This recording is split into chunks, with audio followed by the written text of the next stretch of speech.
Jeremy Corbyn has been elected the new leader of the Labour Party. Der Radikal-Pazifist Jeremy Corbyn hat das Recht. Bernie Sanders is raising the roof. Bernie Sanders running for president as a Democrat. Jeremy Corbyn es desde este sábado el nuevo líder del Partido Republicano. A better society that is possible for all. Hello, I'm Richard Gisbert, and you're at The Listening Post. Among the media stories we're tracking this week, political insurgents from the left and the issues they have with the news media. Syria, despite the war, the television industry there soldiers on. Egypt, President Sisi intervenes, finally, in the case of the Al Jazeera 3. RT, the Kremlin-backed news channel, in trouble with British broadcasting regulators once again. And playing the trump card, the media binges on the Donald. Britain has a new leader of the opposition. The news media don't know quite what to make of him, and the story in the UK reflects what appears to be a larger trend. Consider that when Jeremy Corbyn threw his hat into the ring for the leadership of the Labour Party, the British media, even liberal news outlets, initially wrote him off as a fringe candidate of the left, out of touch with the political mainstream. He then won on the first ballot. In the U.S., another candidate, largely dismissed by the media for being too liberal, Bernie Sanders, continues to draw huge crowds to his rallies, while news outlets seem transfixed by the shiny object that is the Donald Trump campaign. The aforementioned trend involves countries like Greece and Spain, where leftist, anti-corporate movements Syriza and Podemos that have plenty in common with Corbyn and Sanders in that they also burst onto the scene, not because of, but despite their treatment by the mainstream news media. This is a story about disruptive politics, conventional journalism, and who is really out of touch. Our starting point this week is London, the new opposition leader and the fourth estate that has the look of a fifth column.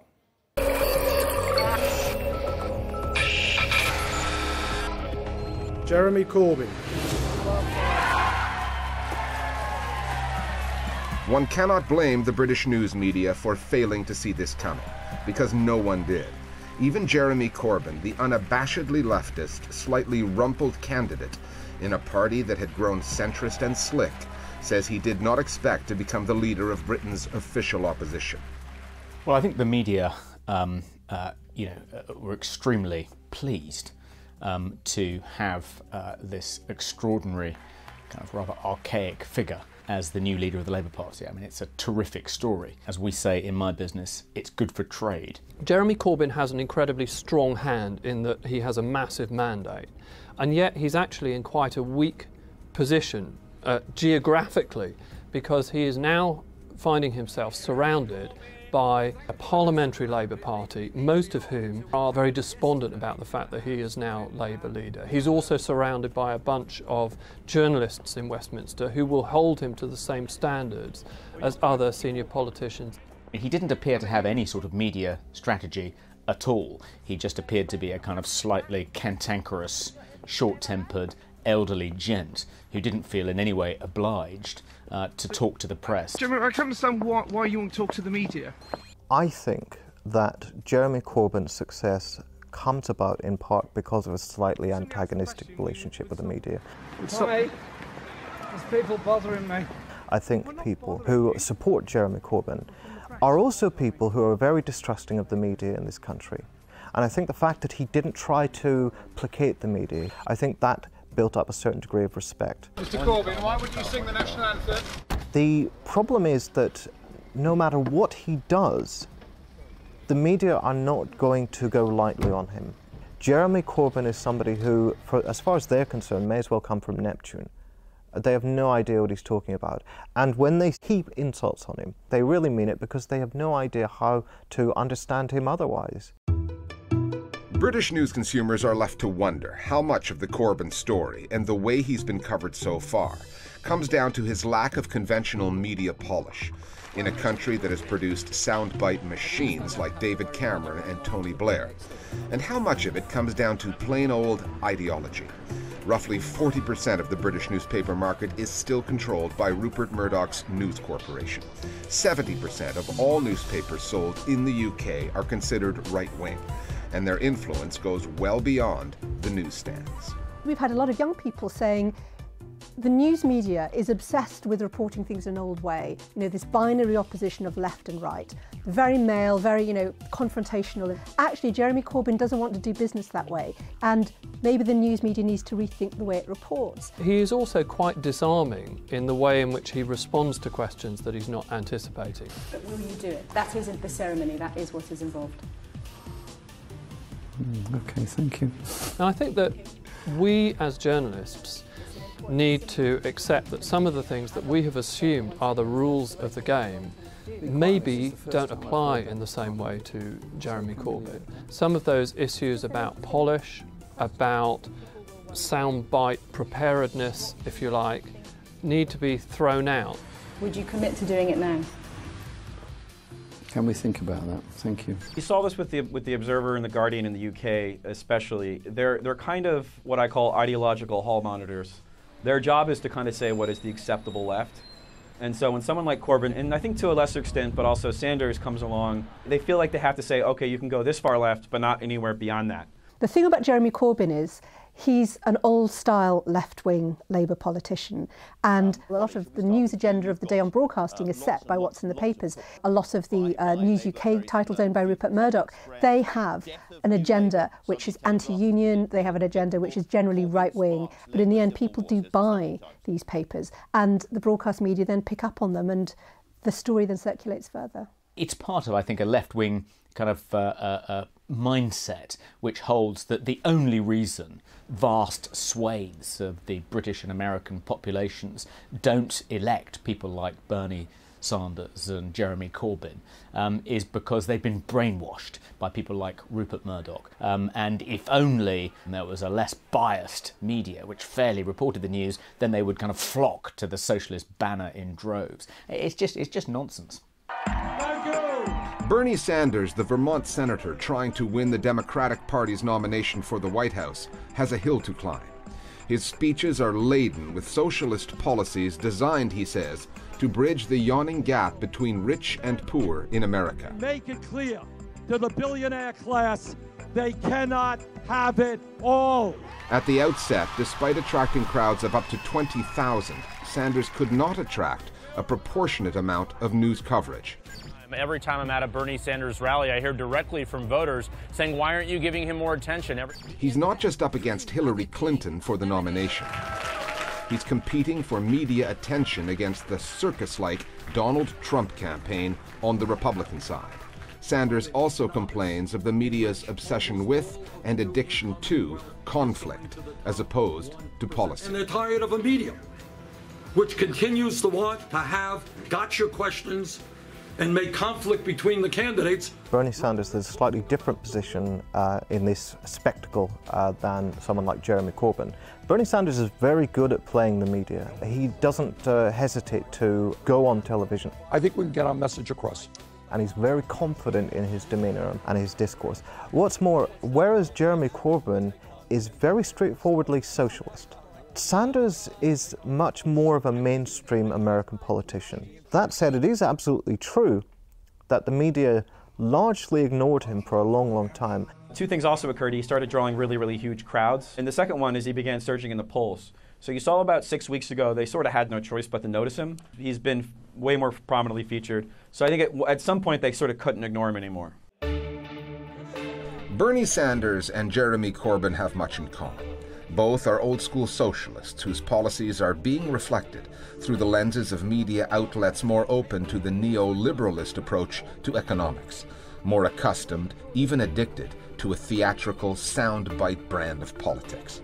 That both politicians have made it this far is surprising. That both have issues with the coverage they are getting is not. The media are largely funneled through, a very kind of strict neoliberal way of viewing the world. They have to at once kind of explain why these candidates are so popular and then dismiss their ideas as fringe, which is a somewhat difficult thing to do. You see a similar thing with Bernie Sanders where he was treated as a kind of progressive novelty act, and then that of course changed when he started going up in the polls. The more he becomes a threat, the more you'll see, similar to what happened in the UK where they circled the wagons on Jeremy Corbyn. That'll absolutely happen to Sanders if his poll numbers continue to rise. On the download this week, our viewers on Corbyn, Sanders, and the media covering them.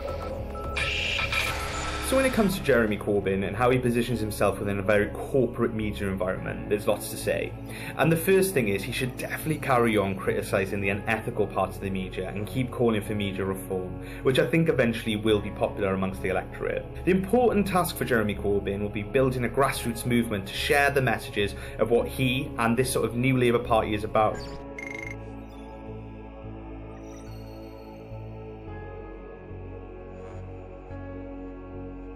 We have to consider that major news outlets balance ratings, viewership, profit margins, and therefore it makes sense that priority is given to topics that generate more buzz. Fringe candidates get more attention because they're simply damn good entertainment. People want to see them. This is also why I think alternative sources of news media are becoming much more relevant to an electorate that is looking to be informed, not just entertained. Just look at what the Sanders campaign has done through word of mouth and internet support. Other media stories on our radar this week. It is the end of a chapter, but not the end of the story. Al Jazeera journalists Mohammed Fahmy and Baher Mohammed have been released by Egyptian authorities after a legal ordeal lasting nearly 2 years. The journalists were pardoned by President Abdel Fattah el-Sisi along with 100 other Egyptians this past week. Fahmy and Mohammed were arrested in December of 2013, along with their colleague Peter Gresta, on charges that included aiding the Muslim Brotherhood, which Egypt now calls a terrorist organization. The three spent more than 400 days in prison, were then freed temporarily. Gresta was deported back to his native Australia before a retrial last month saw Fahmy and Mohammed sentenced to at least 3 years in jail. Al Jazeera welcomed the pardon, as did Peter Gresta, who learned of the news while on the set of a game show back in Sydney. I'm sorry, I'm feeling really emotional. No, exactly. But Gresta himself is not on the pardon list, and neither are the names of 6 other Al Jazeera employees who were sentenced in absentia. 18 other Egyptian journalists remain in custody. They include photojournalist Mahmoud Abu Zaid, Abu Bakr Khalaf, an independent journalist who trains local reporters, and Mohammed El Patawi, a correspondent for the independent daily Akhbar Al-Yum. The announcement came on the eve of the president's departure for New York and may well be part of an Egyptian charm offensive. Sisi is scheduled to speak at the UN as Egypt bids to secure a seat on the Security Council. In Bangladesh, the news for secular bloggers is not getting any better. A hit list has been published, targeting not just those writing critically about religion in the country, but from outside it as well. A group called the Ansarullah Bangla Team has already been linked to the murders of 4 secular bloggers this year. It is now threatening to kill more and is calling on the government in Dhaka to strip those writers of their citizenship.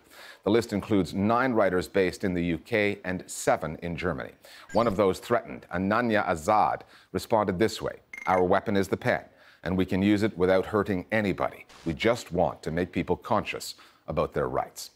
Britain's TV regulator Ofcom has ruled that the Kremlin-backed Russian news channel RT misled its viewers when it accused the BBC of fabricating a story about a chemical weapons attack in Syria.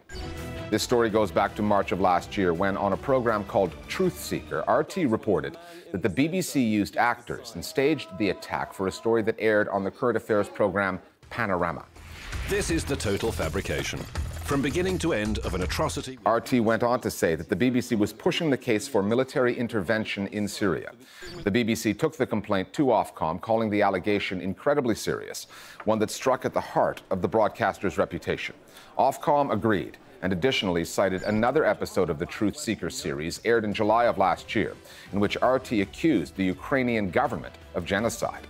The regulator said the show had, quote, little or no counterbalance or objectivity. Ofcom has ordered RT to broadcast apologies for the 2 transgressions in which the channel must admit its breach of impartiality. RT has now broken British broadcasting rules 14 times in the past decade. That series, Truth Seeker, was dropped in 2014. In Latin America, they call them telenovelas. They are akin to what Americans call soap operas, only they go to air during prime time. They tend to deal with more dramatic, even political themes, and they are hugely popular. The Turkish version of the genre is also widely watched and has turned into an export industry. In Arab countries, they call such programs Mosal Salat. Before the outbreak of the war in Syria in 2011, only Egypt, which is a much more populous country, rivaled Syria in the number of shows it produced and viewers they attracted. However, the war has hit the Syrian television industry hard. Many actors, directors, and producers who oppose the Assad government have fled, decamping for Lebanon, Egypt, the Gulf states, and beyond. The Listening Post's Gauri Sharma now on what Syrian television looks like today and what it is still managing to produce under some challenging circumstances.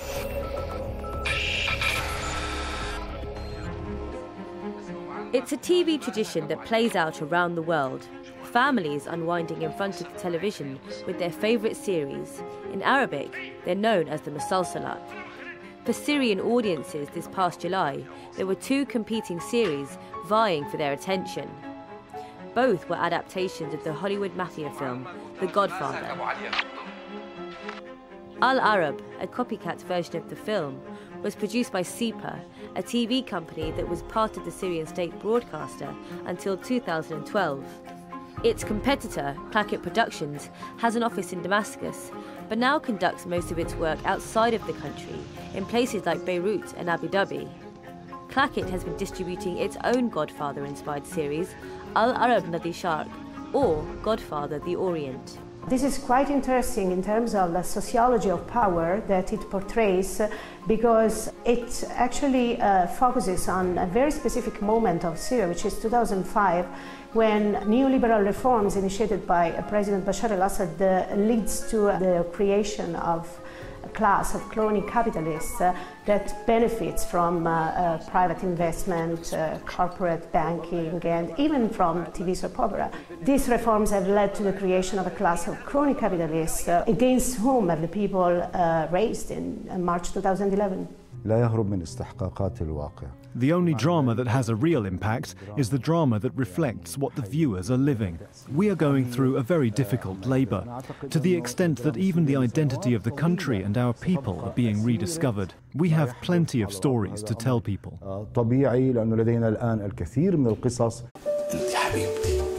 In a media landscape dominated by Syrian state outlets, TV drama has been able to get at sensitive issues like nepotism and corruption, topics the country's mainstream media shy away from. Production slowed in the first few years of the war, but recently picked up again. In 2013, Clackett Productions made a series called Walada Mil al-Kasira, or Birth from the Waste, which looked at how the government and the Syrian people were dealing with the tensions of the war. The programme was reportedly banned from being aired by TV stations in government-controlled areas. Another series, Halawat al-Ruh, The Sweetness of the Soul, written by a Syrian writer outside of the country, tells the story of a Lebanese journalist kidnapped by rebels in Syria. It wasn't broadcast in the country, but got play across satellite channels like Abu Dhabi 1 and Iraq's Sol Maria. Syrian drama in general has always been more political than other countries. We're increasingly seeing these kind of pushing of boundaries where regime forces are kind of seen as almost as bad as the anti-regime opponents that are attacking them. So we're kind of seeing a script now, for example, in a show, Wilayat min al-Khasri, which is basically showing that there is a kind of parity between the violence between the regime forces and the rebels. And again, this is the kind of thing you wouldn't have seen in years past, where it's a strictly government propaganda, where the government side is the clean and the good guys and the bad guys are on the other side. Many commentators and the press have always asked why. Is that in such like autocracy such as Syria, is it possible to deal with this issue with such an open-minded attitude? And in fact, many have interpreted this as what we call in Arabic tanfiz, which is a safety valve. Basically, you can deal with whatever issue you like, even the hottest one, but this is just to give citizens a sort of a break. And it's not just the war that Syrian TV dramas are dealing with.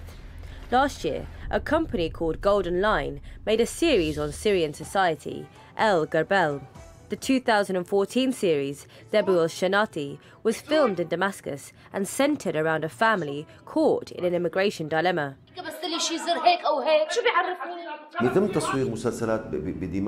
The quality of shows being produced is just as good as before the war. People who work in the industry have got over the idea of conflict or polarization and realize that life goes on. They have to work instead of focusing on the conflict.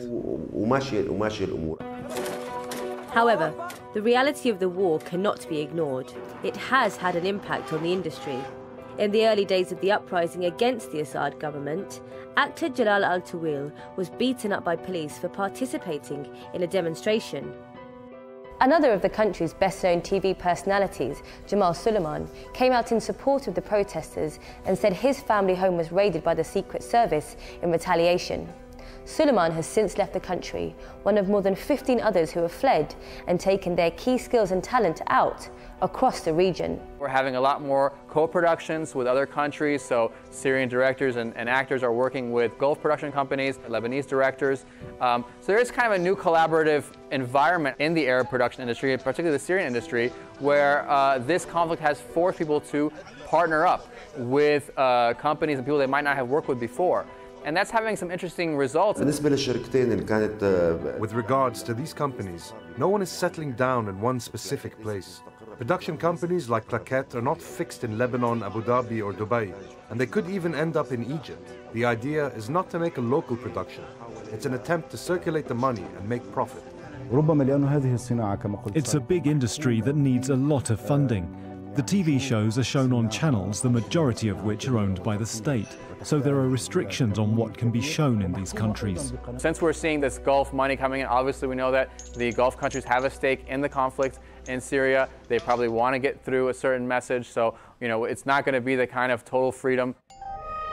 And for some of those who want a shot at total artistic freedom, the place to be, paradoxically, is Syria. For instance, there's Aleppo-based filmmaker Abdul Wahab Al-Mullah, who produced 3-Star Revolution, والله ماني سلفي ولاني إخوان ولاني علماني ولاني شيوعي. A show that mocks all parties involved in the fighting. Many people are producing TV drama in very dire conditions in places such as Aleppo and in a totally independent way. So they don't have a Gulf channel behind them. A huge satire this year with this musalsal called Banned in Syria, a huge satire of every single party that is involved in this conflict. So like they poke fun at President Bashar al-Assad, meanwhile they poke fun at the Syrian Free Army.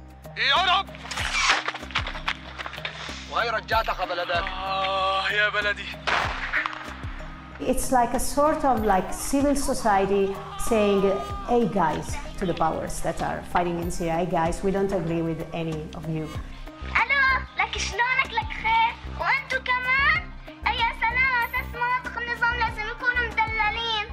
And we want to show the world that the Syrian civil society is alive and it's even producing TV drama independently under such a dire condition. And finally, back to where we started, the coverage of a candidate for political office and the news coverage. The U.S. media have been binging on Donald Trump. The billionaire soundbite machine is all over the American airwaves, and he's showing well in the polls, which may not be a coincidence. Trump is a polarizing figure. Even his hair is a polarizing figure, but he's just one of 15 Republicans in the race for the White House, not to mention the Democrats and their candidates, and there is no journalistic justification for the amount of attention that the American news media are giving the Donald.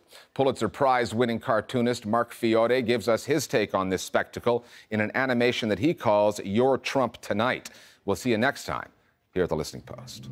Right now, on Your World Tonight, we're following another devastatingly successful push by ISIS, almost as successful as Donald Trump's rise in the polls. While across the Mediterranean and Europe, refugees flee war, chaos, and poverty, our polling indicates that 9 out of 10 of these refugees have now heard of Donald Trump. And with wildfires ravaging the West, we ask, Trump, hot air, or did he really just say that? Meanwhile, Hillary Clinton says sorry as questions about her email server continue to dog her campaign. Does Trump have a dog?